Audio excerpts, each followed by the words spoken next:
નમસ્કાર ખેડૂત મિત્રો, હું સ્મિત જેઠવા આજે અલ્પાઇન સીડ્સ ગાંધીનગર તરફથી આણંદ જિલ્લાના નાપણવાટા ગામે આવેલું છું. આપણા એક ખેડૂત મિત્ર છે દાઉદભાઈ રાઠોડ. એમણે આપણી કંપનીની બાજરી અલ્પાઇન 11નું વાવેતર કરેલું છે. તો પૂરેપૂરી માહિતી આપણે દાઉદભાઈ પાસેથી જ જાણીશું. નમસ્કાર દાઉદભાઈ. નમસ્કાર. એક વખત તમારું આખું નામ, ગામનું નામ ને મોબાઈલ નંબર કહી દેજો. મારું નામ રાઠોડ દાઉદ ખાન સરદારસિંહ, માલવા બેટ દ્વારા નાપણવાટા, બરાબર. મેડી, તાલુકો જિલ્લો આણંદ. હા, મારો મોબાઈલ નંબર છે 98 256 76 406. બરાબર. આપણે કઈ બાજરીનું વાવેતર કરેલું છે? અલ્પાઇન 11. અલ્પાઇનની 11 નંબરનું બાજરીનું વાવેતર કરશો, બરોબર ને? અને પહેલી વખત જ વાવેતર કરેલું છે, બરોબર.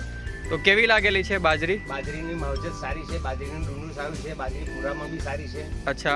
બાજરીના ડુંડા ભરાવામાં બી સારા છે. હા, ફૂટમાં કેવું છે? ફૂટ બી સારી છે એની. અચ્છા. 4-5 ડુંડા આવે છે. 4 થી 5 ડુંડા આવે છે, બરાબર. અને તમે આ પહેલી વખત વાવેતર કરેલું છે, અત્યાર સુધી બીજી વેરાયટીનું વાવેતર કરતા હતા. તો અત્યાર સુધી જે અન્ય વેરાયટીનું બાજરીનું વાવેતર કરતા હતા એની કમ્પેરમાં શું સારું લાગે?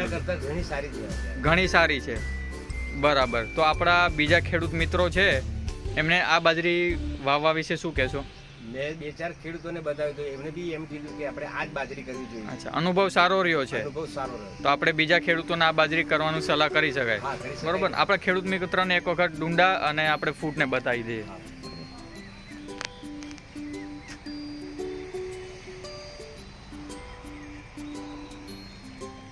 દાઉદભાઈ, કેટલા વીઘાનું વાવેતર છે? અમારે 1 વીઘાનું આવે. 1 વીઘાનું વાવેતર કરેલું છે. જરાક આપણા ખેડૂત મિત્રોને ફૂટ બતાવી દેજો ને.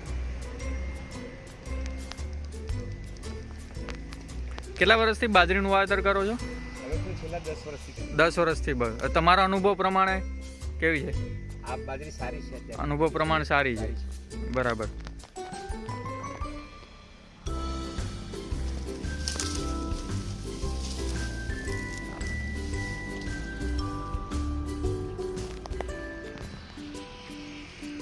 ખૂબ ખૂબ આભાર દાઉદભાઈ.